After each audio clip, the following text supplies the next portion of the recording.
हैं वो आईएएस अधिकारी जिसकी वजह से फूट फूट कर रोए थे योगी आदित्यनाथ। बाद में खुद किया उसी अधिकारी का प्रमोशन।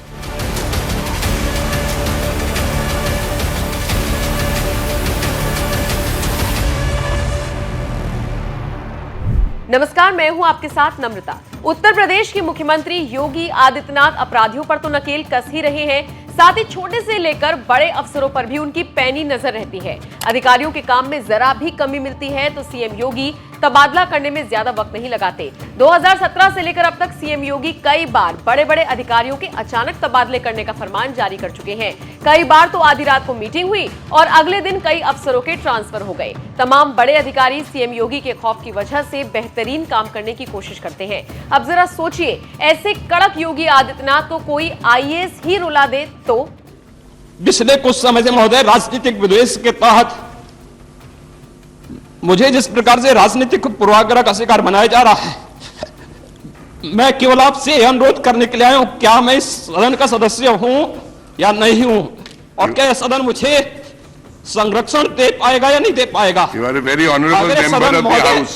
मुझे संरक्षण नहीं दे सकता है, तो मैं आज ही सदन को छोड़ करके वापस जाना चाहता हूं। यो छोड़िए सब। मैंने कोई महत्व नहीं रखता महोदय। मैंने अपने जीवन से संन्यास लिया है अपने समाज के लिए। मैंने अपने परिवार को छोड़ा है, मैंने अपने माँ बाप को छोड़ा है, लेकिन आज मुझे अपराधी बनाया जा रहा है महोदय। मेरी ये बात सुनकर आपको थोड़ी सी हैरानी हुई होगी, या फिर आप हंस रहे होंगे, सोच रहे होंगे कि भला ऐसा कैसे हो सकता है कि कोई आईएएस इतनी हिम्मत कर सके कि योगी आदित्यनाथ फूट फूट कर रोने पर मजबूर हो जाएं। तो आज हम आपको यही किस्सा सुनाने जा रहे हैं। ये किस्सा हाल फिलहाल का नहीं बल्कि साल 2007 का है।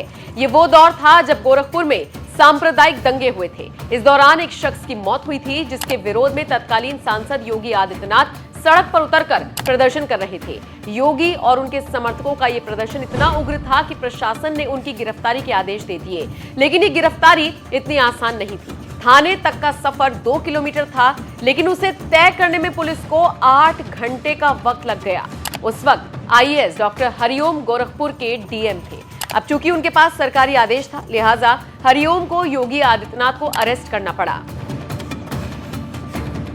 हालांकि उससे पहले हरिओम ने योगी को समझाने की लाख कोशिश की, लेकिन जब वो जिद पर अड़े रहे तो हरिओम ने उन्हें गिरफ्तार करने के आदेश दे दिए। 11 दिन तक योगी आदित्यनाथ जेल में रहे थे। जेल के दौरान उन्हें काफी यातनाएं सहनी पड़ी थी, लेकिन सड़क पर समर्थकों का जोर इतना था कि 11 दिन बाद उन्हें जेल से रिहा करना पड़ा। इस बारे में संसद में बात करते करते योगी आदित्यनाथ फफक कर रोए भी थे। हालांकि योगी की गिरफ्तारी के 24 घंटे बाद ही आईएएस हरिओम को सस्पेंड कर दिया गया था। सबसे दिलचस्प बात तो यह है कि कुछ वक्त पहले ही यूपी की योगी सरकार ने ही उनका प्रमोशन किया है। खैर, चलिए आपको विस्तार से बताते हैं कौन है आईएएस हरिओम। कौन है आईएएस हरिओम? हरिओम 1997 बैच के यूपी कैडर के आईएएस अधिकारी हैं। प्रशासनिक ही नहीं बल्कि म्यूजिक एल्बम को लेकर भी वो खूब चर्चा में रहते हैं। यूपी के अमेठी के कटारी गांव में उनका जन्म हुआ था। हरिओम ने इलाहाबाद यूनिवर्सिटी से ग्रेजुएशन किया। 1992 में हरिओम ने जेएनयू में एडमिशन लिया। जेएनयू से हिंदी साहित्य में पीएचडी की, यूपीएससी की तैयारी शुरू की और फिर परीक्षा पास कर ली। फिलहाल अब आप इस खबर पर क्या राय रखते हैं, कमेंट करके हमें जरूर बताएं।